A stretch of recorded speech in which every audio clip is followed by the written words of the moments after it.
You're listening to the AFTERBUZZ TV network. Now the largest new media platform on the web and your #1 source for after-show entertainment. Very good, Gene. Johnson.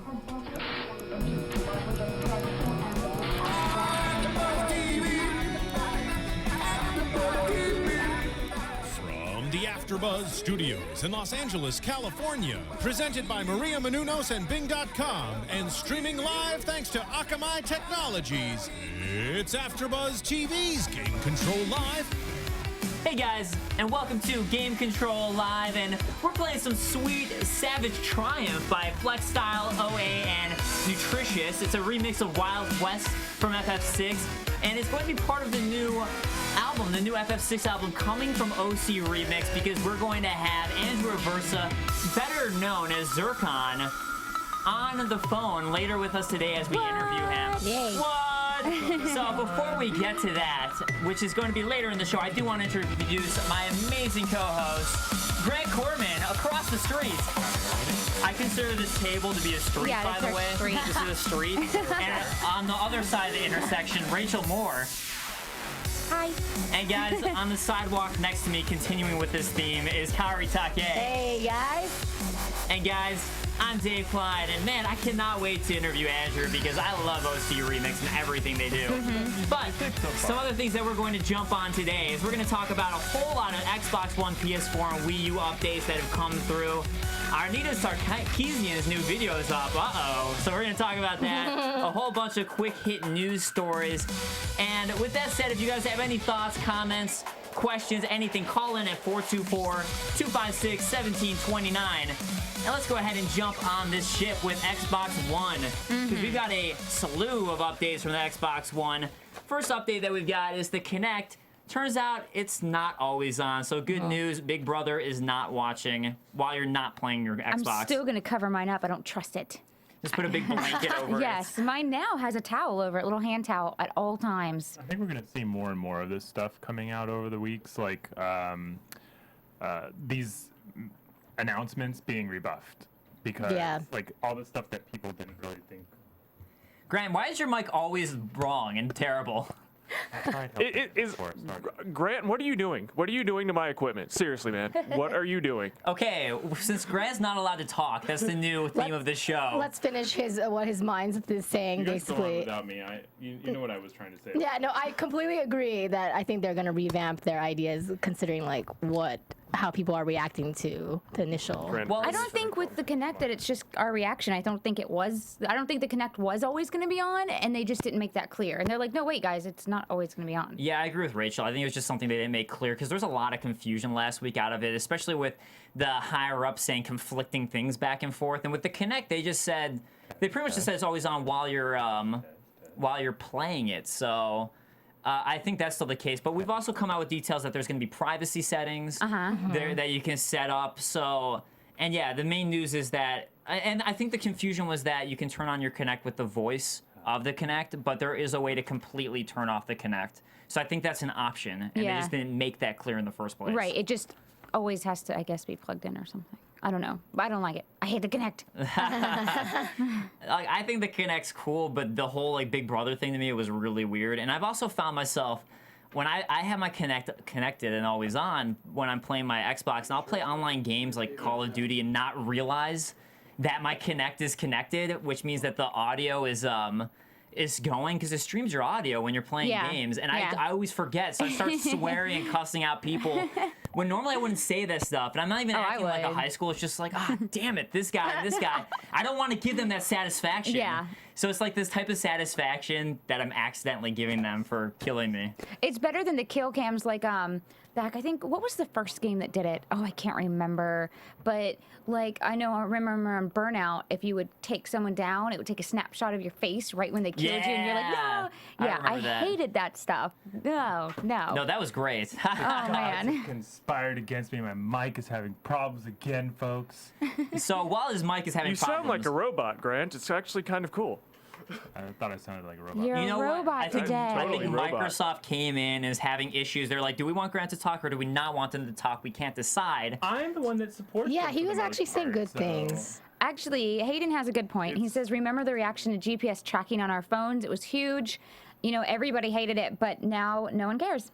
And the yeah, that's true. True. And the 888 says, and Kinect stinks really bad, la la la la la la. Obviously, great point. la La la la la. la la la la la. So I like it. It's like a song. Other big news is that we've been waiting for the games from Microsoft, and they came out with a statement, and it was actually Don Matrick who came out with the statement, quote, "We just ran through our release slate and counted the number of exclusives and looked at the amount of money that we're spending in the deals that we have, exclusive windows, and I think candidly people are way, way under indexing how hard we're punching. And they're gonna have 15 exclusive games on the first year, including 8 new IPs, and they're spending $1 billion on these. So they are spending a lot of money on the games. Well, also there was a news story that came out this week with Blockbuster. I talked about it on another thing, and it's weird because I thought Blockbuster was completely done. But they announced that the Xbox One broke 27 years of pre-order records. You can give me another mic. Or is it working? No. Why don't you guys share the mic? Would you like to share my mic with It'd be me? real cute. That'll work. Oh my gosh. Share the mic. As long as we That's so lovely. decide who's talking when. Share, oh, I so cute. Share I feel like this is a little bit of a cuteness overload. Aw. It's like a milkshake almost. It's like you're sitting too close to the sun or something. Like that's what it feels like. I'm starting to feel a little Whoa. burning right now. So, Damn, son. all right, so yeah, they're going to be, the games are coming in E3, which they've also made a statement too about, because I mean that's what everyone's concern was. And I love this from Larry Herb, who's Major Nelson. That's what he's better known as. So Javid, aka @JavsJavsJavs on Twitter, tweeted at Major Nelson saying, "Is it going to TV, and no games at E3 that I'm not watching?" And that's a direct quote. Larry Herb tweeted at Major Nelson, or Larry Herb, sorry, who is Major Nelson, tweeted back, "I confirm that we will have TVs on stage to show the games. That should be the extent of TV talk in your E3." So they are definitely going to have games at E3, which is what everyone was kind of waiting for and concerned about. So that is the good news. And $1 billion on games, as we mentioned. And they're also going to have indie support, which was another issue. And they're kind of backpedaling here and saying, oh, no, wait, we will have indie support. Yeah, I like that. I like that a lot. I think one of the things, though, that they were using to quote about how good they are about indie support is that how quick they were to get Minecraft on Xbox 360 and Xbox Live. Minecraft. I don't count that as being really pro indie support, because at that point Minecraft had already blown the hell up. Yeah. And they're just trying to cash in on that. I'm sorry, that doesn't count as indie support to me. When you take a multi-million-dollar game and say, wait, we want it on Xbox 360 first. Not really indie support. So let's also talk some PS4, because I love the responses that they've been having. They've been keeping quiet, but every response they've had has been pretty hilarious to me. I think my favorite response from them was a tweet from President Shuei Yoshida. And everyone was tweeting out #PS4 no DRM. So Shuei Yoshida decides to jump on Twitter, and that's at YOSP, and he tweets out, "Death Ray Mana coming to PlayStation Vita, #DRM PS Vita." So kind of just making fun of everyone who is sending out that #PS4 no DRM and calling DRM Death Ray Mana. I thought it was pretty awesome. That's silliness. I think that's really weird because, like, over the last couple years, who's been the company that's, like, the console manufacturers that really has pioneered the whole DRM thing? PS3, PSP, those little UMD discs, those were notoriously hard for Those things people to stupid. use in the first place because of the, like, proprietary technology. Like, PlayStation might as well stand for proprietary technology. And I don't think that absolves them from DRM. I think that they've made their technology more difficult to use, which is evidenced by the fact that developers had so much of a problem developing for the consoles in the first place. Right. Well, I mean, they have, but I think with the PS4, they've stated specifically they're trying to make it easy again. That was a specific thing they said about the PS4 was, yeah, we actually did have They can issues make with all the PS3. claims they want without, like actually showing the console itself or following behind Xbox. I said this last week. You guys all noticed how little information they gave and how much they've been kind of like poking at the other companies, whether it's the Wii and Nintendo or the Xbox One and Microsoft. They've been poking at them, and they're kind of using that to their advantage, but they're not really like solidifying their own stance. They're not saying, like, this is what we're going to do, this is how it's going to happen. I don't disagree with you about that at all. But on that, they did jump on, and the CEO, Kazuo Hirai, came out and said, quote, "The most important thing we need to make sure we do, at least initially, is that we all agree and understand that the PS4 is a great video game console that appeals to video gamers. If we miss that part, then I don't think we get the initial establishment of the console.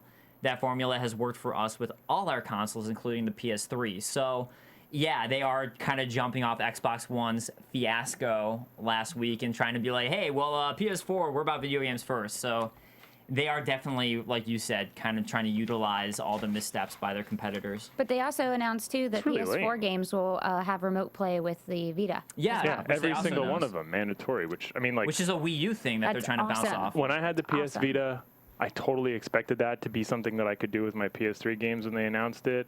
And, like, lo and behold, like, the first one that came out that supported it, like, tried it out, didn't work as well as I thought it would. And then I went and, like, I waited a couple of months, tried another couple games on it, and I got this message just like, oh, this is not a compatible title. This is not a compatible title. So they've left it up to the developers, and if they actually make it mandatory with the PS4 titles, like, that's something I really, really wanted. And I tried it in the restroom. Tried it. No, that's the thing. That's what it Tried in is. the It's all bathroom. about restroom playing. That's really what it is. And it didn't. I mean, like, I just went back to playing my PS Vita games. Like, I couldn't enjoy the PS3 or supposedly the PS4 games.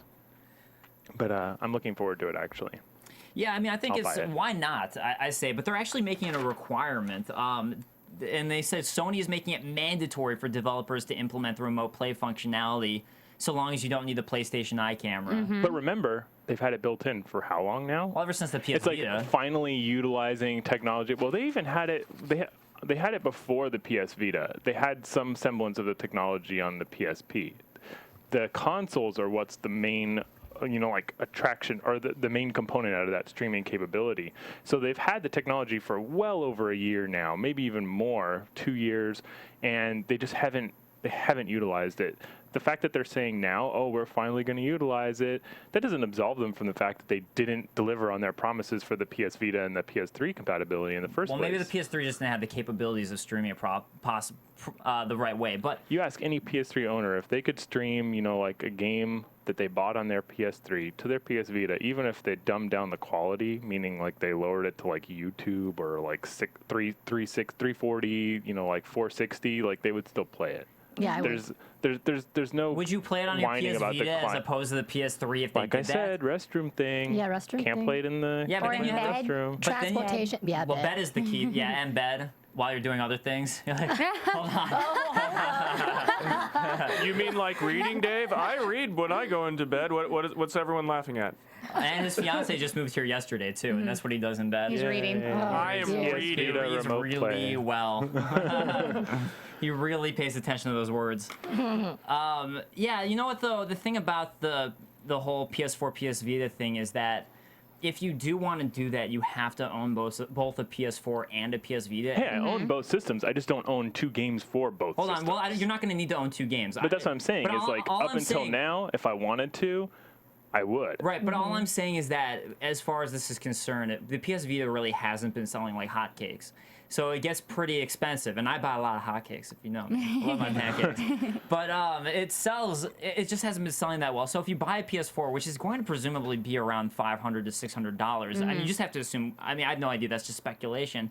Then you have to pay another like $300 for a PS Vita. That's pretty expensive if you want to be able to do that. Rich That's actually the only makes a good difference with point Wii in the U, whereas chat. it already came with it. He says that he would play his during lunch at work. Yeah. I have thinking good that. wireless connections at both my work and my house, and pretty much wherever I go. If I was in a Starbucks, for example, like I would want to boot up my PS Vita and Well, like do play you my think games that would remotely. work? Do you think it would work that way, where you Supposedly could it literally should. be at your PS4's at home, you're all the way out at work with a Wi-Fi network. Yeah. Do you think it would work that well where you can play that game? Well, I actually tried it, just the connection part. Yeah. And it worked flawlessly when the PS Vita launched. Because I guess Were I there think any about games it that at I had home. that supported it? No, Yeah, but yeah. I mean, like, I'm willing to bet that they should. Well, I like Watchtower Base's point that hotcakes are good. Hotcakes are good. Hotcakes are very good. All It's right. not a hot cake podcast. What are you So talking another about? PS Vita thing. I just need to do a pancake podcast. The pancake cast. Yeah. So PS Vita is also going to be streaming Sony's E3 press conference. So that's another thing that they came out and That's announced. cool. So they Along were with really the internet. So what I'm getting, and along with the internet, so a lot of anywhere on the internet. But now you can watch it in the bathroom if you don't have an iPad or laptop. Yes. So which is So you're what it's probably really in the all bathroom about. for hours. I know, right? Look, I eat a lot of hotcakes, so I end up in the bathroom a lot. Considering I'm going to be at E3 A during the equals press B. conference, I might actually eat some bad food at the convention center and then be in the bathroom at the convention center we during should the sit press in the conference. press event. Crappy pancakes. We'll sit in the press my event gosh. and watch it on our Vitas instead. Oh, that would be I think hilarious. that might crash They the should have press event. Vitas in the bathroom. They're That'd be tied to cool. the tethered to the wall. You Yeah, just like pull it at out. in the stalls. Yeah. Boom. So the AAA on the chat says, I don't think the PS4 will be $500. Out of curiosity, you go ahead and respond, how much do you think it will cost? $1 million. The one thing I do want to point out about the PS Vita and what Sony's doing right now is it sounds like they are really trying to pimp the PS Vita this week. Yeah, they are. Everything that they've been doing has been like, look at what the PS Vita can do. Look at what the PS Vita can do. As You know opposed what I to PS4, like? it's The been week all PS before Vita last, pimping. just before, or was it just before or just after? Just after the Xbox, or just before the Xbox One announcement, they released like little shot, like the preview video of all the different angles and like vents and ports on the PS4. Like, I feel like it's really weird the fact that they did that because now the two consoles seem to look so similar. They're both gonna be boxy and sharp and all that stuff. So like all the announcements that they've made in the last couple weeks or the last 2 weeks for that matter, seem to be backtracking a little bit. Like they don't want to show it. They Yeah. don't seem to want to show it because I feel like when they reveal it finally, just before E3 or at E3, it's gonna look so much the same. Well, let's go ahead and talk about the other competitor, which is Wii U, and they have announced for E3 the Best Buy locations they're going to be at. It's a total of 110 Best Buy stores, 89 in the U.S. And I was kind of sad when I heard that because I thought it would just be every Best Buy, and I'm Yeah. like, oh, I need Yeah. a specific location. Yeah, they don't have it in my area. I was a little bummed. I have to I go. didn't check my. Wah, wah. Sad. Most They have Best it in Buys my. should They be have it able to right next to handle where it. I live in LA, though, in Culver City. That's like the Best Buy I use. But I'll be don't at they already- E3. My concern is it's gonna look like Black Friday, be super crowded, and it's gonna make me think. All these people That's what I crowded think around too. one screen. Especially if it's only in specific locations. I just Yeah. imagine it's going to be like you're hardly going to have any time for anything. I wonder if it's like the particular, like each Best Buy has a district and then they have their favored stores in the district. I wonder if it's the favored stores or if it's just the newer ones or the ones that are more technically able to do it. Or the ones that have the most traffic. I think Yeah. the traffic thing is important. Why not drive it to the stores that have bad traffic though? So something Art Burton is saying on the chat, Amazon EU had the PS4 priced at $1,000 US, which is true, and it's something we thought about talking about, and we had. And actually, I have some of those out with me, some of those notes on the prices. But they've been changing the prices from how many pounds and how many euros it costs. And it's kind of just a placeholder is the assumption. If you guys are looking at the Amazon European prices, it's pretty much just a placeholder. Yeah, There's I no would way they're assume going to it's make a it cost placeholder. $1,000. Are these the same Nintendo booth setups and stuff? Like, is it only going to be at Best Buys? It's only going to be at Best Buys, but this is specifically for the games they're showcasing at E3. Specifically. So it's not like games that we've been able to play always, anytime. I think it's only the E3 games that we had before. Weird, because there's still that massive Nintendo booth in downtown Disney right now. And I don't know if they're going to play that because that's not Best Buy. So how many Maybe times Best did Buy you go has this an week? exclusive deal. I haven't been yet this week, but I'm going on So Monday. it's been a bad week for My friend, Yeah, I know. my friends Yes. told me that the massive Nintendo booth is still there, right? Is that how you're figuring this out, or do you have cameras set up? It's my. I Informants? can just feel when things change at Disneyland. Now. So I'm so in tune with it. So Rachel Steiner or Owen Harper on the chat asks, where can we find the locations of the Best Buy E3 demos? And you can actually just go to the Best Buy website to find that out if you want to figure out the locations. So they have it there on their site listed for you if you want to find out there's one near you. or in an hour driving distance or however close it might be. They should be pretty. I mean, they're pretty well I think spread there's out. like 2 in Indiana, and I went to college there, so I was curious. And I mean, Indiana's a big state. If there's 2 in the entire state, you could have to drive 4 hours. I was really disappointed that there's only 1 in SoCal, because there should be more. I mean, it could also do with shipping the demos. I mean, maybe they just don't want to pay that. I don't know. I'm kind of sad about that. But positive news about the Wii U that I'm excited about because I have a Wii U is they are making a new battery, bigger battery that's going to last 8 hours. Thank God. Yes. I'm so down for that. For the controller, mind you. No, there's one for the Wii U. There's both. There's going to be one for the Wii U gamepad that's 8 hours. Right. Yeah, because I mean the battery life on the console is just it has to be plugged in. No, I mean I just meant like the comparatively like the regular, because they do have this. They still have the regular. Right, but then for the normal Wiimote, they're gonna make it. They're actually doing a charger now, kind of like the Xbox 360 has had since 8 years ago. Yeah. Yeah. But hey, I'm glad finally. I wanted one of those, so I'm glad they're finally doing a charging battery that you can put into the Wii remote. A little late, but I'm glad, and it needs that. Well, all of them are a little bit late. The Sony's the only real company that was just like, hey, we're gonna put rechargeable batteries built into our controllers, and I honestly have not had a problem with my PS3 controllers since the day that I bought it. I haven't even really had a problem with my PS3. So Hayden asked about Nintendo showcasing the stuff in any other countries for the demos at E3. They're going to have it in, I believe, 21 Best Buy stores in Canada. So it's Canada and the U.S., and that's it, unfortunately. But there will be Canadian ones for you Canadians out there. But back to Wii U, there's finally a bunch of games coming out. Sonic Lost World was finally shown, which is coming out to the Wii U. They showed the trailer May 28th. I'm kind of like, I don't know. I'm afraid because there hasn't been a good Sonic game since Sonic Adventure 2 in my mind. Sonic Generations was okay. Not but a big Sonic person. I liked Sonic before it went 3D, so I'm still hopeful. But You saw the gameplay, right? Yeah, I saw the gameplay. Looks great. It doesn't look. A lot of them look great in the trailers, though. That's the thing. Is that's the point of the trailer. My only gripe is that, I mean, the other Sonic games, the ones that I loved on the Genesis, they shipped day one with dozens of levels and like more than a handful of places to go. More recently, Sega has actually released the Sonic games as episodics, so I buy the game on day one. Right. I get into it, and I can only experience a fraction of the type of story that I used to experience in the 80s and 90s. But that was only specifically Sonic 4 Episode 1 and Episode 2. Those were the only ones they did but that that's with. why I want them. Sonic Generations came out. That was a full game. Sonic Colors came out, and that was a full game. The mobile games were like the episodics as well. And that kind of pissed me off. I want them to just like release a solid Sonic game, and I think that this was one of the ones that like they did that kind of looks like it's with gonna Sonic the emulate Hedgehog, which bombed, with Sonic Colors, which didn't do great, with Sonic Generations, which was pretty good, but not great. But another one is that the developers, the guy who created Conker's Bad Fur Day and Live and Reloaded, is now going to be developing a game for the Wii U. And I'm excited because I love those old Rare games like Conker's Bad Fur Day. Hell yeah. Even though the games he's made since he left Rare have been just kind of small indie games. Is awesome. Yeah, I loved Conkers. So I was excited about that. So a little bit more for the Wii U. But is it going to be like along the lines of Conkers, or is it just going to be a Wii U title? He hasn't stated what it's going to be yet. It's just a Wii U title, and that he was kind of just teasing it. He tweeted out, "Wii U dev kits ain't cheap, and it's looking likely at Gory Detail, which is his new company, is going to need 3 at some point this year." Winky face. That's top secret, by the way.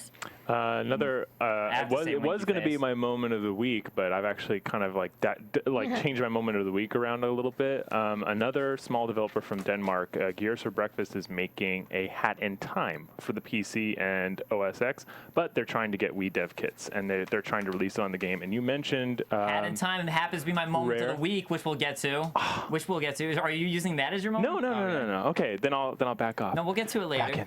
Back into the shadows. The couch. Checking this out. Okay. I got my little like Phantom of the Opera mask behind the curtain. All right, so let's go ahead and move on and shift over to, I know, Rachel's favorite topic ever. I'm dreading this. I'm so dreading this. All right, so Anita Sarkeesian has released the second in her Damsel in Distress, or her Tropes vs. Women video game series. It's Damsel in Distress Part 2. Yes. We chatted about this during our shows, which didn't air as we were doing precursors to shares. And thank you, Daniel J. Santiago said, David better be Snake. I agree. Anyways,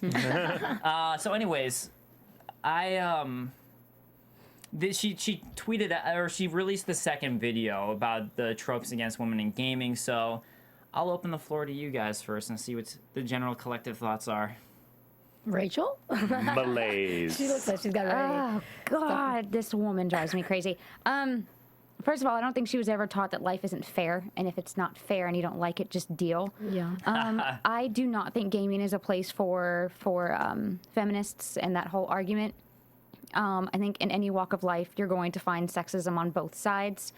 And trying to warp things to fit into an angle of how gaming is sexist and it objectifies women is just downright silly. If you don't like the way a game is portraying a female, don't play the game. And I think every argument she usually has that can be played against female can also be turned around and be played against males in gaming. But it seems like I'm just so sick and tired of the, oh, I hate this character because she has too big of boobs, or I hate this character because she's not strong enough. You know, it's a freaking video game. Just enjoy the game and quit complaining. This I know video they was wouldn't a be able lot. to fit your caricature if they didn't do that. Huh? I said they wouldn't be able to fit your caricature if they didn't do those things. I know. When I play a video game, my character is a female, and she has the biggest boobs the slider will let me have because it's not meant to be real. It's a game. It's and then fantasy. you play Dead or Alive and set the For those of you listening, Rachel has a giant rack. That's what's being said here.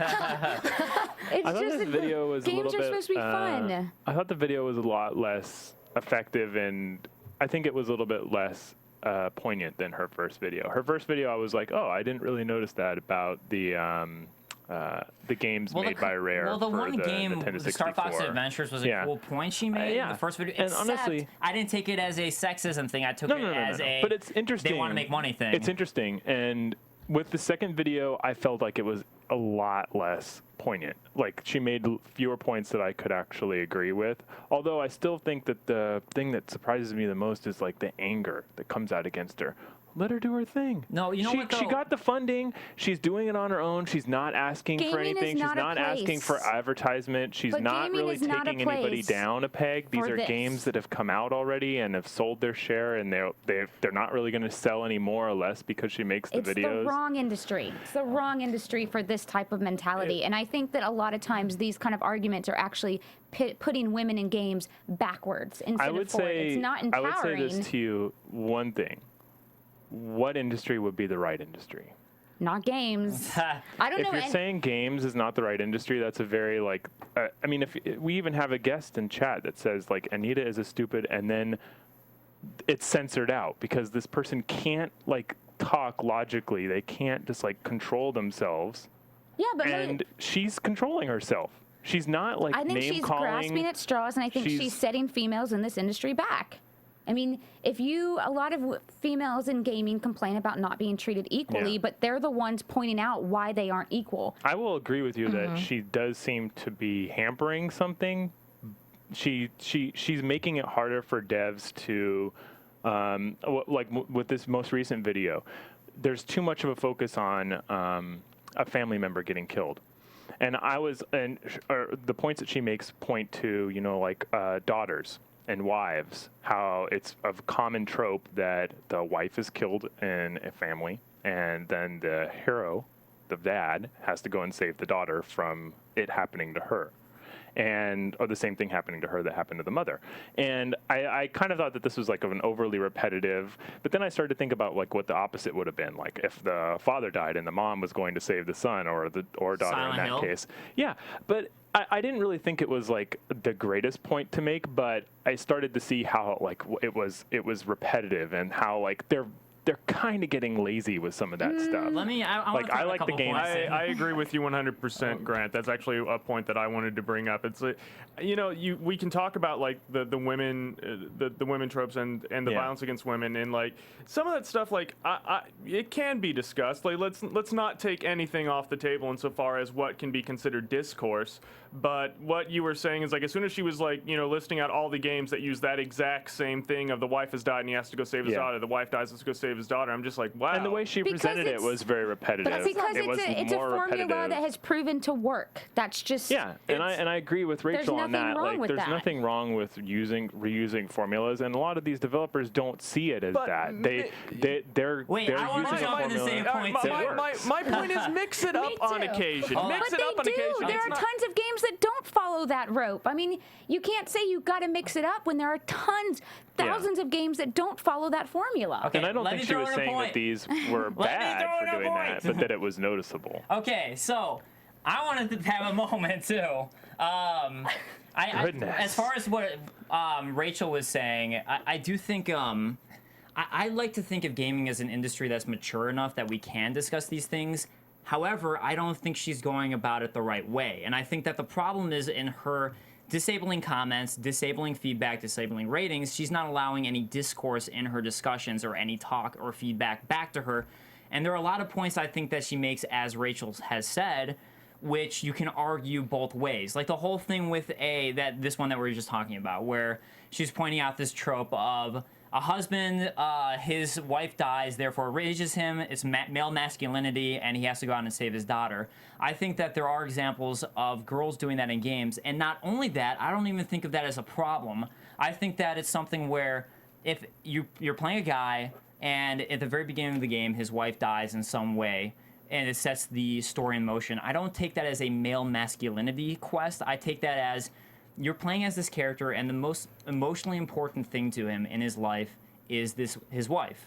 And you take away, or he kills off, or he loses in some way. But do you ever wonder why this works? Why it works on an emotional level? Because it works. I mean, most of the people that argue I think that it anybody doesn't can relate work. to that. I think a girl can relate to if she loses her husband. Yeah. That's the most emotionally important person in vulnerability. her life. Okay, all right. A guy loses the most important thing in his life, which is his wife. That's a point where he has emotionally is at the rock bottom. I think you bring a character to rock bottom, and he has to somehow move forward, or she has to move forward. And I don't think that's an issue. Do you know how long it took for us to get someone like Sigmund Freud to help us admit to our own selves that our ego and our superego affects our lives in a certain way? Like, it's irresponsible to say that this happening in games and developers putting this in the games might not also be linked to their ego and their inability to act out that power on the people in their own lives. I think that's reading way too deep into that's games. way too deep. There's nothing deep about video games? No, I'm saying there's tons of deep things about video games, but I think that on my point of view, that angle is reading too deep into it. Right. I think you're kind of all an interesting story, I'm a right? deep All right, person. ladies and gentlemen, narrative nerd time. Basically, what this trope is all it is. It's one of the steps in Joseph Campbell's hero's journey. It's called crossing the first threshold, and in order to cross the first threshold, the character has to go through a loss of innocence. Yeah. Losing that person or the one you hold dear is usually how you mark that.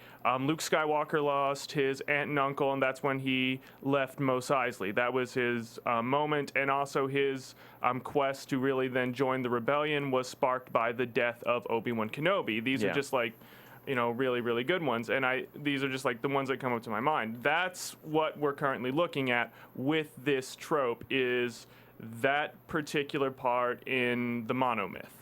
So right, and I don't necessarily see that as a negative thing. No. it's not a negative thing. That's what I'm getting. That's what It's I was not a saying, that negative her thing. video is a little bit less cut and dry, this one, than her previous one. It's a little bit less, but it's interesting to see everybody clam up. Like, her detractors ended up flagging her video as inappropriate and getting it taken down for 2 hours on the first day that it was up. Like, people just can't let her be alone. But like, I think that's an extreme. I could think that's ignore a her minority, if I didn't want though. her. I think most people are like you and I, who maybe don't agree. Maybe you do agree with her, maybe you don't. But if you don't agree with her points, I don't think most people are going out and doing that. I think that's just a few vocal minority. Mm-hmm.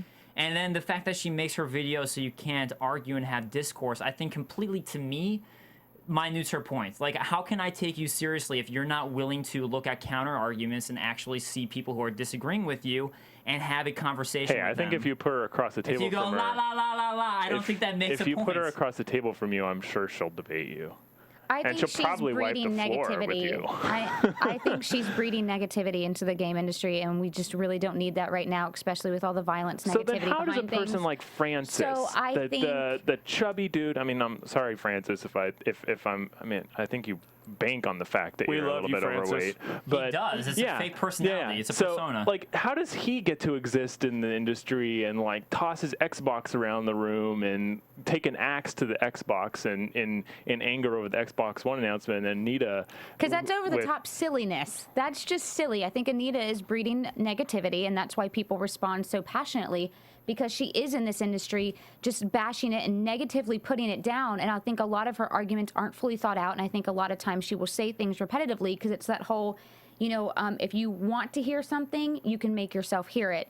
And I just don't think that we need that type of attitude or negativity in the industry. I think it does have a little bit to do with that, where she has, when you watch her videos, she has this very I'm better than you attitude to her. And she doesn't present a counter argument where she says, well, here are positive examples, but let me show you all the negative examples. She doesn't really do that at all in her video. So all she does is push out, as Rachel was saying, the negative aspects. And I think it's just a matter, I was reading something, it's just a matter of people get defensive over the things they love. So if you love video games, people are going to tend to get defensive if you're just straight up attacking. And that's why I just think her angle of doing it, she can have a discourse and talk about these things, but I just think the way she's doing it, she's just not going about it the right way. She needs to present those counter arguments. Can't you just ignore her? Like, I watched the video and I was like, whatever. She doesn't know what she's talking about. Yeah, and this one is more prone to me not watching it because it started to get boring near the end than the other one. The other one like kept me wrapped for like the entire Well, point. I mean, I thought about like, should we even talk about it, because we could just ignore it if we wanted. It is an interesting topic. But it has over 500,000 views. That's why I was like, okay, well, we need to talk about this. But I think that's the thing, is everyone's talking about it, so every media outlet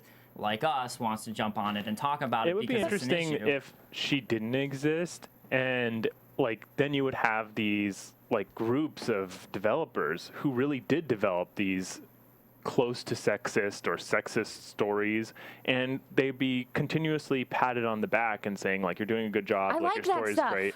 I like it. I want naked women in my games. I no want other to. industry that, I mean, gaming is also a business. It's not just art. Like video gamers love to say that, like their industry is art, but it's also a business. It's a business. It's a storytelling business as well. So like, they have to have some responsibility towards, especially when they act like they have that responsibility. Like if they're showing these, like female empowered characters at E3, if they're coming out with these games that have these as central characters, like they can't be doing that in the foreground and still doing, like the acting out their fantasies of, like male power in the background. Like, But I we think a have lot of both. these quote fantasies, You can. these male power fantasies, I don't necessarily look at it that way, because I just don't look at it that way, in my opinion. Yeah, I don't think I it's don't this either. male power fantasy. But I don't think so either. At all. But regardless of that, I do think we do need to shift topics, as this has gotten very heated, to something a little more fun, a little more positive. I have moved away from Rachel to sit on the couch, but I still feel she burn. You guys are both going at it pretty hard. You too, Grant. So It's like Phrasing. radiation. I can't even get in a point with you two. Phrasing. She should just play Bethesda's games because she gets to be a equal woman or man, her choice. Yeah, I mean, there's a lot of examples out there, I think. But anyways, let's jump on some moments of the week. And since Grant already mentioned mine, We'll go off of- yours. I'll go ahead and start with my moment of the week. So my moment of the week is, I was debating between two things. I ended up deciding this because there are a lot of awesome things happening this week, which is A Hat in Time. And it's a 3D collectathon platformer. And the reason I'm talking about it is because it looks like Zelda Wind Waker, which is one of my favorite 3D Zelda games. Looks like Oh, Zelda look at Wind that. Waker Yes. It's like a plays little- like Super Mario It's like a little 64. Professor Layton. Yeah, and Professor Layton's amazing. So it looks like Professor Layton. And one of the really awesome things about this is that it's inspired by Mario 64, Banjo-Kazooie, Donkey Kong 64, and And supposed to Legend of be Zelda. and Legend of Zelda, and it's supposed to be a collectathon. And I miss those games. I miss platform collectathons. Those are some of my favorite N64 titles, and this looks like a classic N64 collectathon platform title. And Which is- you're Which she beat watching a the Russian man stream, to death with a fish. it looks well on its way to being completed already. It's Yeah. not just a bunch of, like concept art and, no music. They all are that stuff. already fully funded too on Kickstarter, but if you want to support them, they do have a bunch of stretch goals to make new chapters, new areas, new levels, and I totally support them. And also the villain is named Mustache Girl, which I'm Yeah. sure Anita would agree with is awesome. But Both of the protagonists and the antagonists are girls, though. So, but Mustache Girl is the bad girl. No, so they're hoping for a Wii U release, which I think is, to me, is awesome. And they're not sure if that's going to happen or if they're going to be able to make it happen. But yeah, well, I what really is it? hope They for that. reached And I think- funding within a day. But to me, it's like, why they're would now, the Wii U not? They've eclipsed the first 2 or 3. When I wrote an article about it at the beginning of at the end of the week, but when I wrote the article, they had already eclipsed 2 of their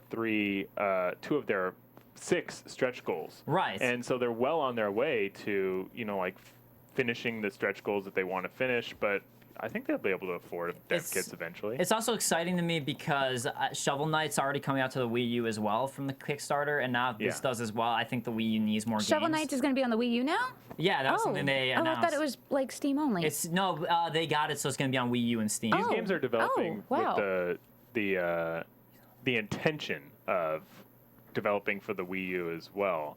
And I just think that this game in particular had in time, they're making so much money, they should be able to get their dev kits. I mean, and as you saw in the video, they're well on their way to finishing the game as well. So, good team, good development team, and hopefully they do get their Wii U dev kits. Yeah. Yeah, I mean, I think Nintendo would be largely mistaken if they I don't if think they they're do. gonna keep them from it. I just think that the dev team might actually be over ambitious. Maybe they can't make it work. Maybe it might be. It's all developed on the Unreal Engine. That's true. You really never know how. I don't think quickly they Nintendo's can going to do get it. in the way. I think that I think that the relationship between developers like this and the console manufacturers kind of hides the fact that one console might be harder to develop for than another. So as Daniel J. Santiago says, it's the perfect console for it. Hayden Curran says, Wii U or won't you? That's the question. I like think it. that's funny. Silly. But Daniel, the perfect console for it, they actually say in their video that they wanted on the Wii U because they're inspired by Nintendo games. Maybe they'll send them some free dev kits. That would be sick. But let's move it over to Kaori's moment of the week next to me. Okay.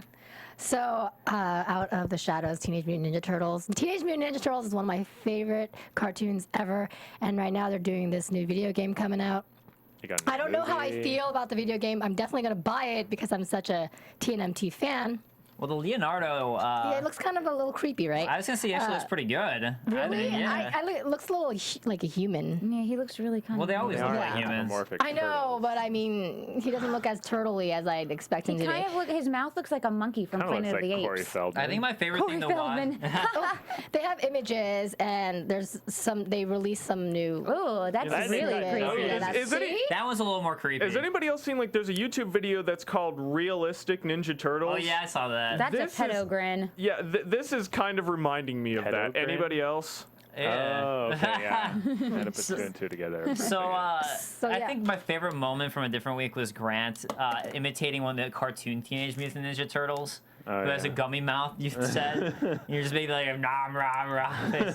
That is my favorite moment. I just want to say, they said that there's going to be, you can train in the dojo. There's access to side missions and challenge modes. You can Evidently, unlock there's secret sewers retro as well. arcade games, which is awesome. And there's weapon upgrades. Leonardo will have a boomerang. Raphael will have iron fists, so for close-up fighting. Right. Mikey will have retractable blades from his nunchucks, and Donnie will have an unnamed thing yet. And going super more intelligence. violent. And if you- Because Donatello or Leonardo was the only one with a really sharp weapon. Yeah. All the others were a little bit more blunt. Wait, what? Leonardo had a sword. How is that not sharp? Leonardo. Wait, I thought you said Leonardo's the only one with a sharp weapon. Raphael had size. Size are blunt parrying objects. They're not, except they're not for at the tip. necessarily- Yeah, well, the no, I tip. mean, the tip is even It's a even sharp more point. blunt. It's like a rapier. That's like saying a rapier is a blunt weapon. I still think most of the other weapons were more defensive than they were offensive, and now they're giving them all John, offensive school weapons. him on how bow staffs can kick someone's ass. Well, Hey, I don't doubt it. Well, bow staffs can kick someone's ass, but the nunchuck is not a defensive weapon. I would never call it that. And you can use size more defensively. I will grant him that. But you still stab the ever-living hell and/or bash people in the temple with that pommel end. So Nunchuck's got You guys blades should, now. By the way, you guys should check out the Teenage Mutant Ninja Turtle mods with Skyrim. It's so fun. It's really cool. I need to get back into Skyrim. Just like with Minecraft I kinda and got out of it, Raychul, but- like Okay. there's so many mods for these games There's on the so PC. many mods. Like I like watching them. It's one of the reasons to play some of these games on the PC as well, because like you're not going to be able to find some of those mods on the There's console. a lot of cool Dark Souls mods I can't play because I play on my 360. Rachel, what is your moment of the week?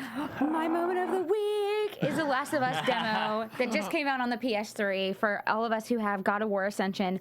I played it through twice. It's about a 30-minute demo, and it's freaking amazing. We got 2 different guns. We got to play with the melee weapons. We got to do some hand-to-hand combat. We got to check out the infected, which are called clickers. You played through a level with Tess, Clickers? Joel, and Ellie. The mushroom people are clickers? They're called clickers because they make this really creepy sound, like the girl from The Ring. Yeah. You know, she makes that really weird, like, throat sound. And Like she's it's got a just, bug in her throat. it's so What are you good. doing? All right, ladies and gentlemen. We will have- hold on. We will jump back to your moment of the phone week, Rachel. We will calls jump and back to it. Last of Us. videos. But we do have on the phone with us Andrew Aversa, aka Zircon, and apparently we pulled up some Secret of Man and Techno remix. Maybe that was for something else. But Andrew Aversa, aka Zircon, is on the phone with us, who has been working on Final Fantasy VI's OC remix album. And man, am I excited for this to come out. Andrew, are you there? Yeah, thanks for having me. No, thank you for jumping on. So this is something I've been wondering. I've been listening to OC Remix regularly since I was in high school, which was, I think, over 10 years ago. And I've been wondering this, how would you decide back then what type of remix that you would do? Was it kind of based on, well, I really like this song, so I want to make a remix? Or would you say, this is a song I don't like as much, therefore I want to make a better version of it? I mean, for me personally, a lot of the stuff that I have chosen to remix is stuff that games that I've played, stuff that I really like, and I just want to kind of hear it in a different style, different format. I think a lot of the people on OCR do that kind of thing. Most of the time, the more difficult stuff is the soundtracks that we don't like. But then sometimes that's why people do projects maybe for underappreciated games. Maybe not every track is like stellar, but then the remixes end up being stellar. So that can work too. Yeah, because sometimes I'm surprised when I see some of the songs that are remixed. I'm just like, wow, I wonder who would have thought to do that one, because I certainly wouldn't have myself. I've actually, as when I was doing art, I would actually take some like line drawings and art that I thought was like horrible and like try and revamp it and like make it look better. Is that something that you do with those side projects, the stuff that you don't think were good at first and then later you try to make it better? I mean, for the most part, it's, if anything doesn't like sound good, it's usually because of this, the platform it was on. You might have an SNES game that has, maybe the compositions are good, but then the samples obviously are really low quality. So then it can be a lot of fun to bump it up to modern production values. Yeah. So I mean, that's usually the main thing when we're taking something from like old to new. The biggest change is in the production. So, and then honestly, for many people, that's like the hardest part is to get those modern production values. So Owen Harper on the chat, or Rachel Steiner, I just want to let you know, Andrew, just wrote into the chat, fangirl, fangirl, fangirl, fangirl, fangirl, fangirl. So she's a big fan of yours. Just thought I'd let you know. I have a question. Also, I know you met your beautiful wife, Jillian, through OC Remix, and I'm curious, was that from a recording session, or were you guys doing some sort of collaboration? Because I didn't realize that the OC Remix community was that close. Yeah, well, actually, it's funny. Jill and I are in the car here together. Hi, Jillian. I'm about to get out of the car, as a matter of fact. But we met actually through a meetup in New York City first. So that was in 2005. Yeah. And so we're on the way to another meetup of OCR people. So there's going to be other remixers there, spouses, girlfriends, boyfriends, all that kind of stuff. It's a lot of fun. But yeah, the community, especially in the Northeast U.S., is definitely pretty tight. So the fact that we were geographically close, I was in Philadelphia and she was in Baltimore, we got to we'd hang out in person doing the podcast for OCR, BGDJ. And then we just got to become friends, and then it went from there. Well, so I mean that's really cool. I didn't realize the community was that tight, and now I'm like, oh wow, I guess that makes sense because you guys do work on this stuff constantly. And I'm kind of wondering when you started working for OC Remix if you ever thought it would have this huge of an impact on your life, because now this is your career. It's how you met your wife, and I'd imagine everything was centered around this base point in your life. Yeah, that's really true. I think when I first found the site in 2002. I mean, for me, I was just making really bad remixes with Magic Music Maker Deluxe, and that's all the stuff that didn't get on the site. I got rejected about 4 times. Oh, so you had to go through that judging thing at first too. How much of your equipment is? Well, I would say, how much of your process is software based, and do you use any hardware? It's 99% software. For a lot of people, honestly. Do you find yourself trying to chase after pieces of hardware because like they have the very particular sounds, especially the older generation of 16 and 8-bit consoles? Yeah, or is the emulation good enough? I think people go after the hardware sometimes when they want a vintage sound, and also if there's some like more esoteric features that might only be available, proprietary filters or something like that. Yeah. But for the most part, software has come so far that if you're going to do anything with not in the computer, it's going to be like recording live instruments, guitar, vocals. Something I'm curious about, though, is that you actually, for Impact Soundworks, which I believe is your company where you create software for writing music, I've always wondered, like, I've been playing music since I was 5, and I don't really understand, how do you create software instruments? How do you actually, what is the process for that? That's well, that's something I got into in college, like 2007 or so, 2008, and it involves a lot of recording. So it's very meticulous. You have to do anywhere from hundreds to thousands of recordings, and then it takes a very particular style of editing the sound. So you load up all these samples, and they have to be cut and trimmed in a very particular way. Yeah. And then there's some sort of technical programming elements too. And the exact method depends on what tool that you're making the samples for. So, there's stuff on PC, on Mac. But there's sort of like a process that we've defined over time, me and a few other people I work with. So we're really fast at it now. Yeah, well, that's really interesting to me. But we do have you here for a reason, which is that you had a Kickstarter for Final Fantasy VI Balance and Rune, which was funded through Kickstarter, and you guys blew away your goal, which was a funding goal of $30,000.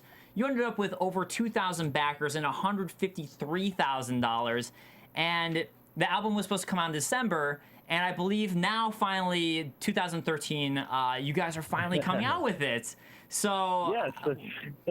yeah, so what happened? What were some of the snags you guys ran into, and when can we actually expect to hear it? So, all right. What we've said is that we're still shooting for spring 2013, to be clear, and I think we're still going to hit that. Yeah. The main delay was really it's true, we did initially say December, but part of it is that there's like, if you can imagine, I don't know if you're familiar with the term long tail, where for example, when people talk about music sales or something like that, a lot of the times, a lot of it happens up front, and then there's this sort of like long decay where it's just a few over time, over a much longer period of time. That's pretty much exactly how a lot of the OCR album projects happen, where most of the remixes get done very quickly, and then they sort of start slowing down because the people remaining tend to be the busiest, like the professional composers and stuff. It's really hard to get them to do something. So right now, we're waiting on DJ Pretzel himself, the founder of the site. And I love his remixes. I'm a huge fan of DJ Pretzel. But you've been doing professional works yourself. You actually have done a bunch. Soul Calibur 5. You've been doing TV shows as well. So you've also jumped into the professional realm. That's true, and I did a lot of that in 2012. This year, I've tried to set aside more time just to get FF6 done, but honestly, it is really hard to balance that, especially because we're all doing this for free. The money that was raised is for the physical production, but nobody's getting paid that's doing the arrangement. That's one of the things that makes it a little bit harder to motivate people. Like, I really need you to do this remix. Can you put aside your paying work for a week or something and work on it. Well- But we are almost done. Just one more track to go. All right. Well, not to ask a very, very stupid and obvious question, but to ask a stupid and obvious yeah, question. but to ask a stupid and obvious question, as a fan of all the old school Final Fantasies, why 6 over say 4 or 7? Well, I believe you already did Tactics? 5 and 7, right? You did 5 and 7? I personally directed a 7 project, so that one was accounted for. And we had done 4. I didn't personally do it, but somebody else on the site had directed a 4 project. 5 was in the works. But honestly, my even if none of those had happened, 6 is still my preference just because it's my favorite game from the series. So I agree with you. that's 6 just is what I actually gravitate to. 4 is good too. 6 is my actually 6 is one of my top 5 favorite games of all time. FF6. So I'm excited. I love all the music. Nobuo Uematsu So is a that's the genius. reason why. Yeah, well, He speaking did it for me, right? He did it for me. Speaking of Nobuo Uematsu, have you ever been able to check out one of his concerts and pull extra inspiration? Ever got to meet him? That's crazy, but Have you heard of Magfest? By any No. chance? go for it. What is it? It's in Virginia. It previously was in Washington D.C. It's sort of like Virginia, Southern Maryland. It's a 4-day concert series plus like a 24-hour like gaming event. It's lots of game remix people go there from the OCR community and so forth. But Nobuo was actually there. Oh, 2 years ago wow. playing live. So he played with his band. He played, Dancing Mad and everything. It was amazing. That is crazy. All right, so back to that's cool. yeah, I can imagine. So back to the album real quick. So you guys are waiting on DJ Pretzel, but is there any specific time frame you guys are thinking, or do you have no clue? Well, so the logistics of actually getting the album out, obviously, just because the music's done doesn't mean we can just like release it right away. Right. But a lot of the other stuff, for example, we've had to very extensively make sure that everybody involved has been credited. There's like a huge staff. I think about 70 people involved when you count the instrumentalists and vocalists and people that weren't arrangers but still need to be credited. Commentary for all the tracks, we got that. Artwork, artwork's all done. Website's done. We're doing a big trailer for it. So probably the only stuff that really needs to be done after the audio is just the getting the torrent ready so that everybody can get it for free, of course. Right. And then also just finalizing the website with like the links and everything like that. So I mean, I'm hoping within the next 2 to 3 weeks. That I would love to see that because I think we can get it done. And we're quoting you on that. Everyone's going to get raised in 3 weeks if it doesn't happen.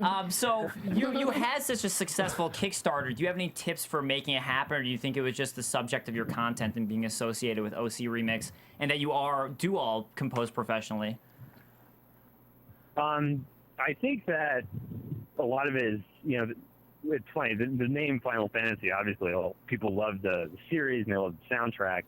That actually gave us some trouble originally. That's one of the reasons why we had to restart the Kickstarter. I can't talk too much about that.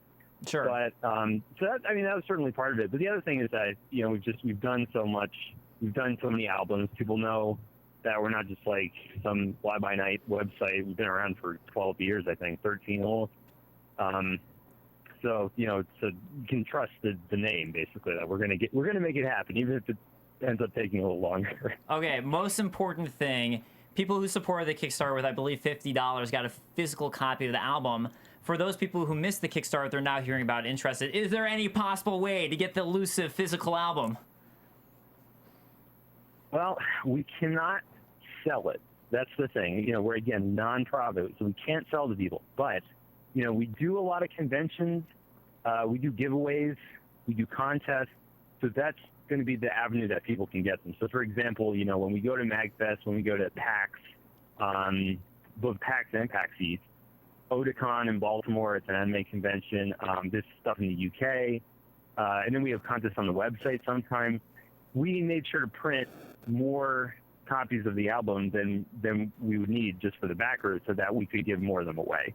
Right. And then if it does really well, people really love it and everything, and we can get the money just by ourselves, we'll print up more and we'll see if we can give more away. You just can't sell it. That's the only stipulation, Right. basically. I'm sure, yeah, that's I would understand that'd be a stipulation when you restart the Kickstarter. But again, thank you so much for joining us. We loved having you on, and also give Jillian my best. She has a beautiful voice, so I love listening to her voice as well. She's a great vocalist. Thank you. And we love. I will let her know that. Good, thank you, and thank you so much. You guys are great, Thank and I you. cannot wait to hear more from you guys. Yeah, awesome. Hey, thanks for having me, guys. I appreciate it. All right, of course. All right, so with that said, let's go ahead and jump on Rachel's moment of the week. Back to it. So, Rachel, we were talking about your moment of the week. Last of Us demo. Last of Us. Yes. Let's see. What else? I talked about the melee. I talked about the combat. What else? Oh, there's a crafting menu. So when you're walking around and you're like exploring the area of Last of Us, there's different like little supplies and pieces you can pick up, like duct tape and screws and stuff. And those you go in the crafting menu and you can make like health packs or upgrade your weapons. And then there's also a skill menu too, so you can upgrade like your health. You can upgrade your bandaging time, because when you do use a health pack, it doesn't use it automatically like a lot of other games. You can't use it in the middle of combat. You actually have to wait until you're safe, because you do take a few minutes to bandage yourself up, like Left 4 Dead. It's just really, really, really, really good, and you can watch my full review of it on my YouTube, which is Raychul Moore. What game would you compare it to if you had, or games? The exploring part of it definitely felt like, of course, Uncharted. Yeah. But the atmosphere was much more just kind of panicky, unsettling. Just walking around the game, you still felt like you could be attacked at any So moment. a little survivor horror. Definitely survival. And then I would say some of it also with the picking up items and stuff felt like I Am Alive. Yeah. Because in I Am Alive, everything's, just destroyed and stuff. But I adored the kind of panicked feeling the first time in the demo when you do encounter an infected. It is a very powerful moment, very scary moment. So yeah, you never feel.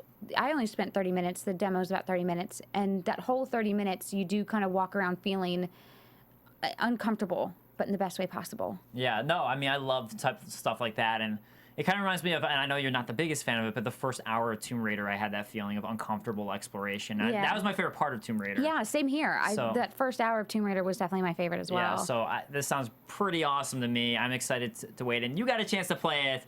I want to play it now. It's so good. Let's get to Grant's moment of the week. I think I'm going to hold off on that game until it comes out, just because I want to experience it from the very I know. beginning. I was on a media blackout, but then I just Apparently couldn't not. say no to the demo. I know. I just couldn't do it.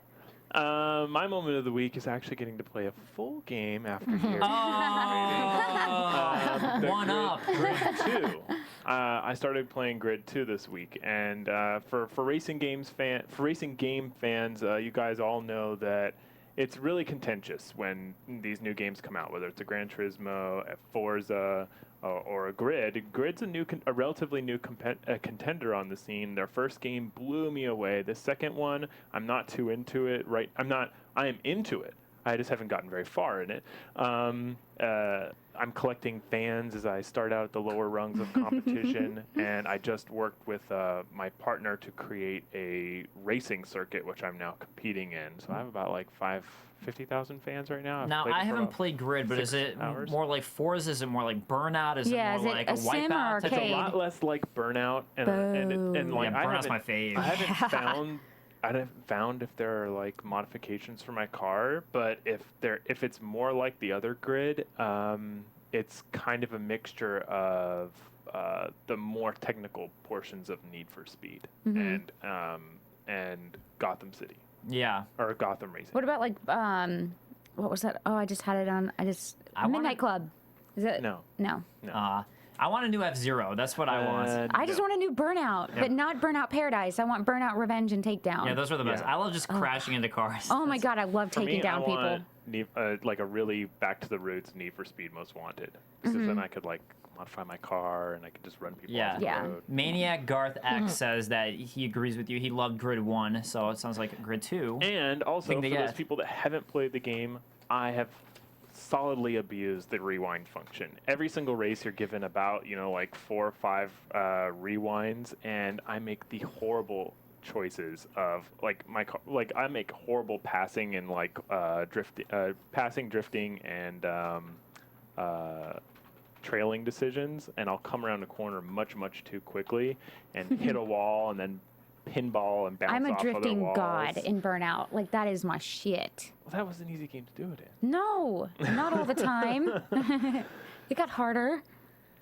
Sort of. That's my moment of the week. I enjoyed playing Grid so far. I'm going to continue to play it in the next week, and then I'll probably write a review for it. I'm a little bit late to this game. I wasn't at, what was it, the Grid and Fuse. Oh, yeah, Those yeah, are the two games that came out this week, and I did play Fuse. I haven't been on those. I was Can you say your thoughts on Fuse? Can you share? Yes, Fuse was... The blackout's been lifted as of Tuesday. It was good for the first hour or two, but then it got incredibly repetitive very, very quickly, which was disappointing. I loved the co-op abilities and sharing your special powers and kind of looping things together, but the gameplay itself, same enemies, same waves, over and over again. It just got too repetitive. Oh, looks like we got a special guest calling in. All right, so we have a special guest. I believe, is it Rachel from the chat? Hey guys. Hey, what's up? Howdy. So I believe you have a moment of the week too. I do, and Grant knows exactly what it is because I unfortunately stole it from him. It was my moment of the week. Yeah, this was initially Friday. Grant's moment of the week, but Rachel tweeted at us she wanted to share her moment of the week, so I said, come on, share it with us. Yeah, and Grant graciously stepped aside. My moment of the week is of course Armacrog. And has John seen this yet? Sure yeah, we've all watched it. We were all fans of all like Neverhood and all those games, so we have seen it. Adventure games are the best. Yeah, and part of this is my moment of the week because it actually connected me with Doug Knapel on Twitter. Ah, very nice. So, yeah, I guess I inadvertently connected him to Patrick, who was on Monday. So something might be happening there. Oh, yeah, so cool. Patrick was on our show last week. For those of you who don't know, he's P to the D's on Twitter. He has a podcast, Pixel by Pixel. So that is who he is. Thank you so much, Rachel, for your moment of the week. And, no problem. yes, so it's actually a third backed, so it's at 362,000 after 5 days. Yeah, and I think that was from a week ago. So that was a week ago that they started it, and they're already a third back. So unlike what we're about to talk about in a second. It actually says it was 30 days backing period. It just started on the 28th. Yeah, beginning of the week. So beginning of the week. But thank you again, Rachel, for calling. We always love hearing from you. And no problem. So with that said, I do want to jump onto this sad story about Shadow of the Eternals, which is that. Well, real fast, I'll show everybody. Okay. You can see on the screen. It's clay-mated. I love that.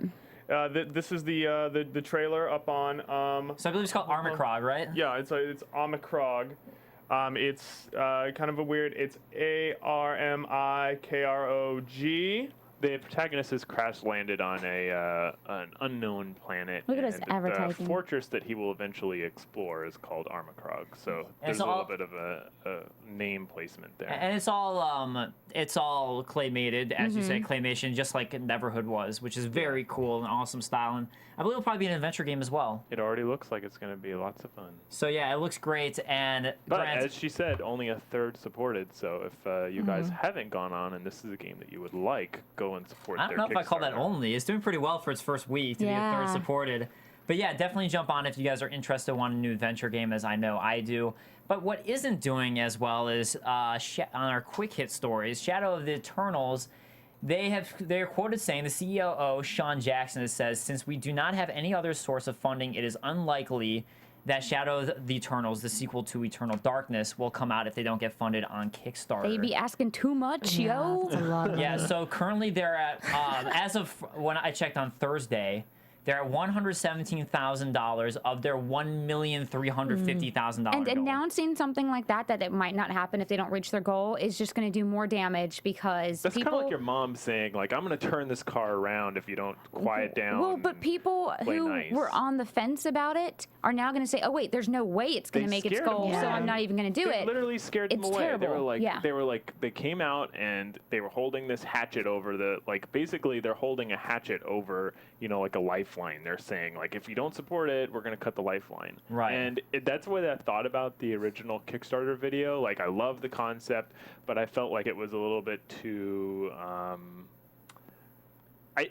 Kickstarters are weird things. They sometimes get that that rush of good support and good press. Yeah. And people invariably go to them. I mean, like But the the thing Armacrog is- thing's a good example.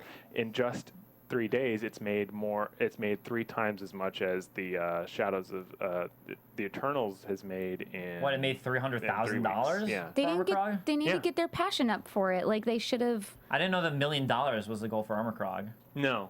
What's their goal? Wait a minute. Let me check. I think they're over what they want, but they're not asking for $1 million. And Right. No. That's the hard thing is that these Kickstarters do well a lot of times, and $100,000 is a lot when you think about it. That's yeah. a lot that they've raised from crowdfunding. But with Eternal Darkness, is they didn't build excitement over it. They're like, hey, this is a thing, and then they scared us by telling us if you don't fund, we're not going to do it. They should build excitement, build passion for Armacrog it. is at 362 out of 900. Wait, so they're a little over a third. But that's a good, How much money is it? They're at 362 out of 900. Holy crap! All right, so they're but that's a doing really well. good example.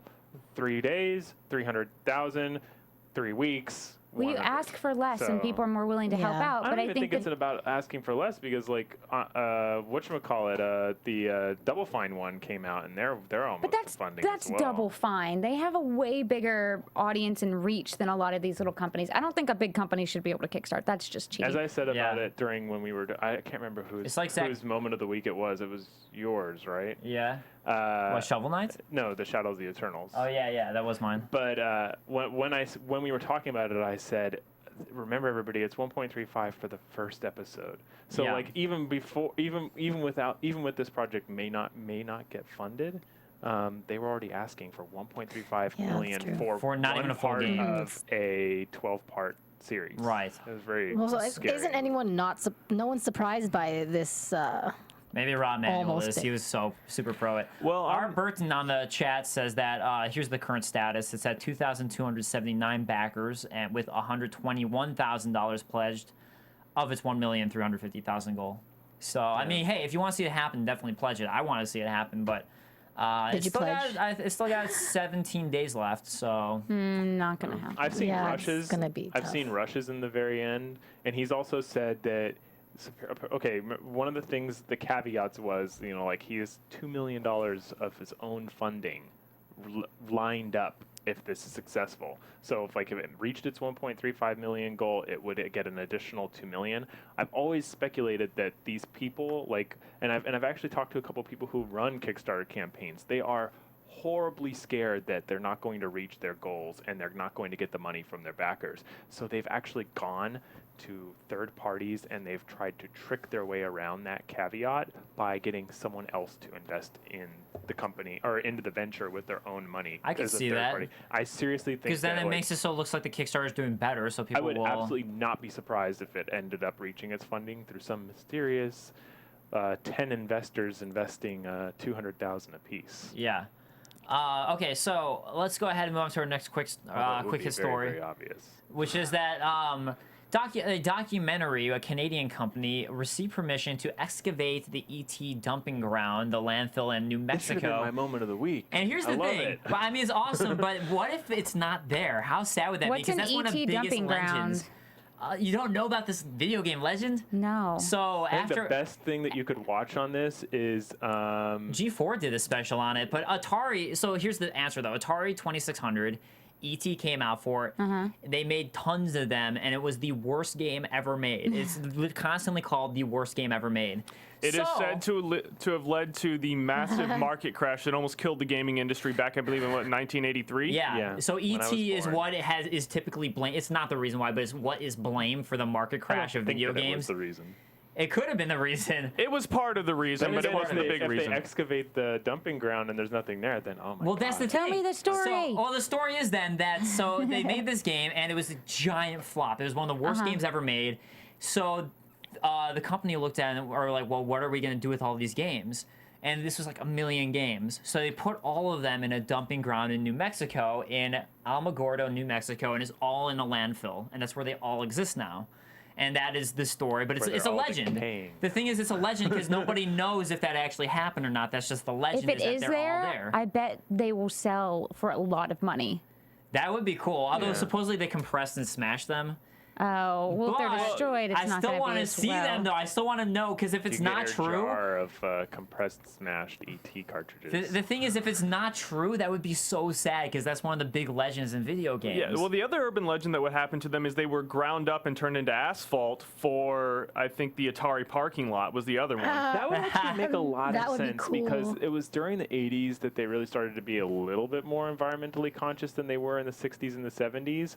And like that would actually kind of make sense because there is some recyclable material in the cartridges that could be a better alternative use for like whether it's insulation or like building material. Yeah. That would actually kind of make a little bit more sense, but I've always lended a little bit of believability to this rumor just because like there's no sense in creating that kind of bad publicity. But I didn't because know it that you created could- so much negativity for the, I don't know if they were- company and then the video game industry in general. I feel like they weren't that environmentally conscious back then. I really Yeah. think it's the But landfill no, the thing. 80s, 83, 84, 85 was the start of like the Green Revolution. Yeah, but I don't know if they necessarily cared that. I don't know. I think it's Right. So landfill. what's the reason for the documentary to want to excavate? I honestly didn't I would, get it. if I had the money, I would do it. I didn't. Honestly, I'm not sure. For fun and profit, or just fun. Who Just for cares? fun. So yeah, with right, for fun and profit. So with that said, we do have a couple, unfortunately, downer news stories that we do need to jump on, which is that up in Vancouver, David Knuckles Dawson Dreger, who used to be a member of Rooster Teeth, which is huge. If you don't know who Rooster Teeth is, that's red versus blue. If you don't know what Rooster Teeth and is, Achievement Hunters. you're doing it wrong. Yeah, so they're a giant, but he has gone missing since Sunday, May 26th, and his cell phone and everything is at his house. account has And been his turned Twitter off. account's turned off, Facebook's turned off. My thought is maybe he went on Soul Quest. Yeah, and unfortunately, it sounds like he wanted to go missing. If Yeah. he left everything that they could track him or find him by at home, and before he went missing, he turned off his Xbox Live, he deleted his Twitter account. That's kind of showing somebody that doesn't want to be found. Either he went on Soul Quest or he committed suicide. So I think it's one of those My two. roommate did something similar to this when I was in college, and Did he go on a Soul Quest? no, Soul Search? He went into the forest on his own in order to try and commit suicide. Okay. And he did very similar things, which is like he shut off all of his cell phones. Like he left his cell phone in the room. Like he like severed all contacts, and he didn't eventually go through with it, which is good. But I kind of see the signs are there. Like, That's what it looks like Yeah. to me. even if he didn't do it, even if he hasn't done something like that, he wants people to think that. Yeah. Yeah. So it's a little bit sad, and my heart goes out to anybody who's associated with that team because it's like I don't think that some of these people realize that when they do things like that, it's affecting. Or maybe Well, I think honestly, they that's- probably Especially do, not yeah. knowing. That's Yeah. harder They than mean anything. for it to affect as many people Yeah. as possible. I mean, it seems to be a cry for help to me. So hopefully I wish him the best, and I wish the whole team the best. And another sadder story is Andrew Scott Reese, who was one of the creators and founders of the Oculus Rift. There was a big car chase in LA on Thursday, and usually I know Grant works with me. People will turn on their TVs and watch these car chases in LA because there's a lot of them. But this one led to a hit, and he was hit, and unfortunately he was killed from being hit in this car chase. So he was one of the founders and creators of the Oculus Rift, and he also apparently is a big programmer. And I believe he wrote it. The article said that he wrote like thousands of lines in code that have been used in thousands of games. My assumption would be that he wrote a programming function. If those are coders out there, he probably wrote a programming function that a lot of games have used. That was a really good programming function.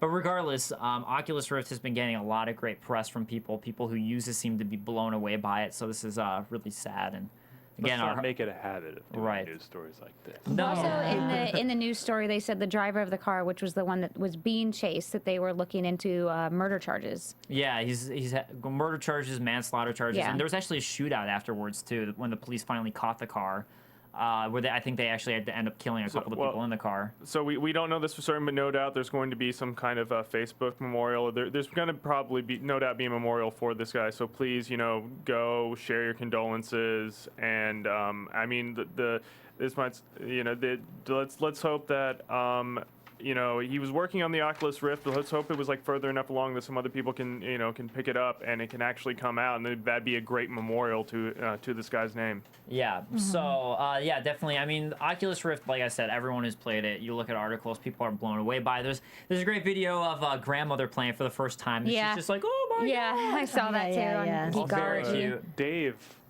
from Rooster Teeth, they've also set up a Facebook page for him, and not to sidetrack it or to go back to that, No. but he 127 hours, like the 26th, not necessarily too long for him to have dropped all of his stuff and just hang out at a friend's house in Vancouver to try and, like, you know, to see that the community, like, still cares about him and is, you know, like, supporting him.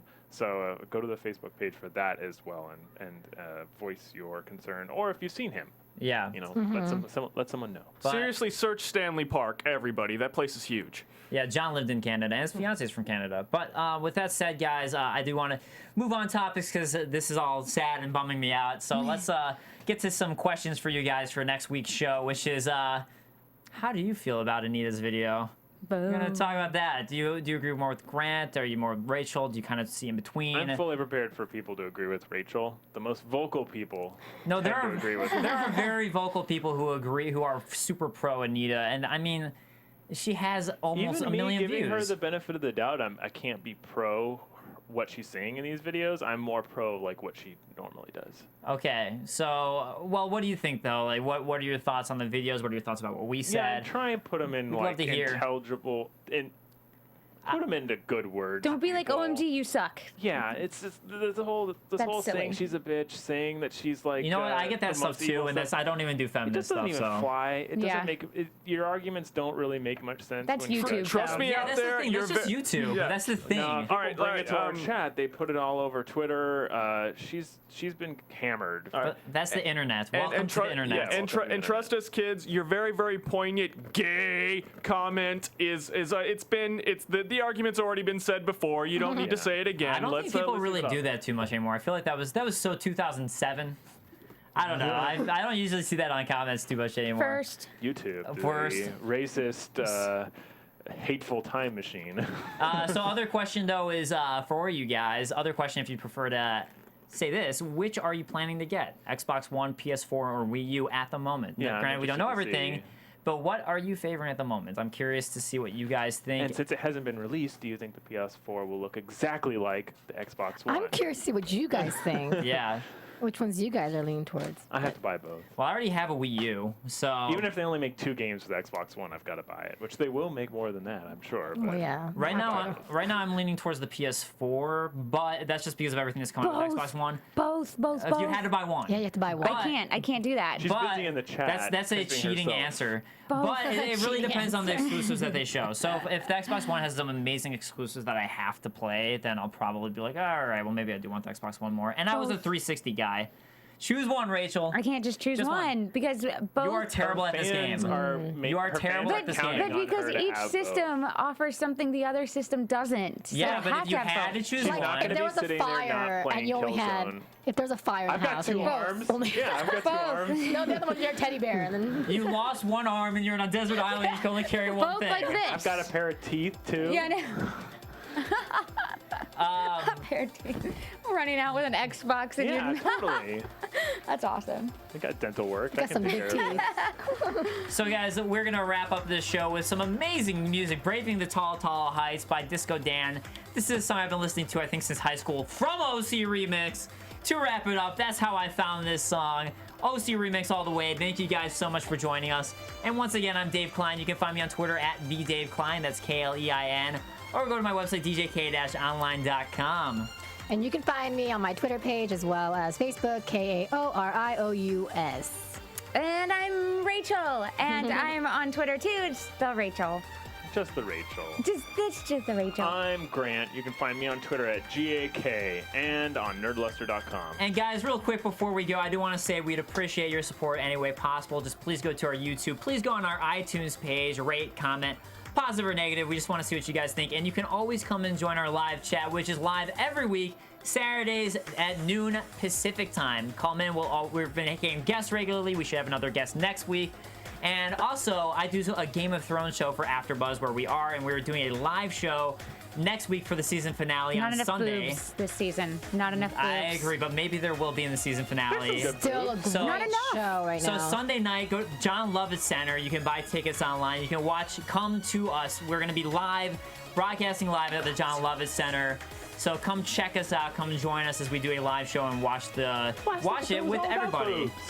Huh? Last episode was all about boobs. Not enough boobs. No, it was about marriage and stuff. Not enough deck. Not enough boobs, according to Rachel, though. Yeah. All right, guys, thank you for joining us. And with that, let's leave saying boobs. Boobs. Boobs. Deck. From Bing.com, executive producers Maria Menounos, Kevin Undergaro, Phil Svitek, and the entire AfterBuzz TV staff, we would like to thank you for listening to the AfterBuzz TV network. To watch or listen to other after shows and post comments or questions, be sure to visit AfterBuzzTV.com. I'm Sir Richard Wentworth, and this has been a presentation of AfterBuzz TV. The views expressed herein are those of the hosts only and do not necessarily reflect the views of AfterBuzz TV or its owners or principals.